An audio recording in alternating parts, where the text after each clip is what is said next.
Yo, ναι.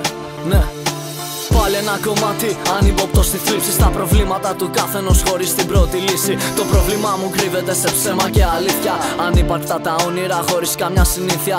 Άραξα και σκέφτηκα, αλήτεψα και εμπνευστικά. Φίλους που μου στάθηκαν ποτέ μου δεν τους ξέχασα. Τους θυμάμαι και τους έχω στην καρδιά μου πάντα, χωρίς να έχω ξεφύγει από τα δικά μου τα κουμάντα. Ανέβηκα ψηλά να θαυμάσω συνοικίες, στα κτίρια, τους ανθρώπους, στα στενά και τις πλατείες. Έμαθα να ζω με τις δικές μου κυριαρχίες και να αναγνωρίζω του καθένα τις αξίες. Αγναντεύω πάλι από ψηλά τους φίλους τους εχθρούς. Ψάχνω ανθρώπους αλήθους και όχι φίλε ψυχρούς.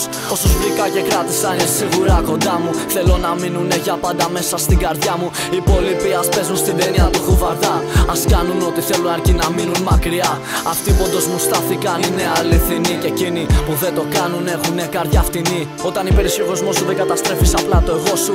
Κλείνεις ένα σκότεινο πηγάδι το όνειρό σου, κι ύστερα παριστάνεις πως όλα είναι καλά. Μα κατά βάθος θες μια μεγάλη και τρυφερή αγκαλιά. Ξεχνάω το οτιδήποτε κάνω καινούρια αρχή, κι αφήνω τις αναμνήσεις να πνίγονται στη σιωπή. Νοστάλγησε κι απόλαυσε, είναι ωραία η ζωή.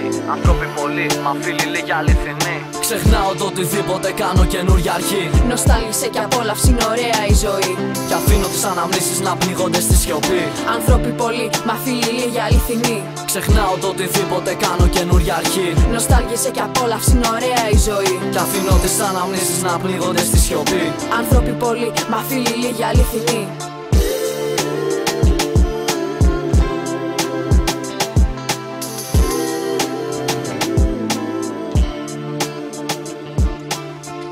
Dai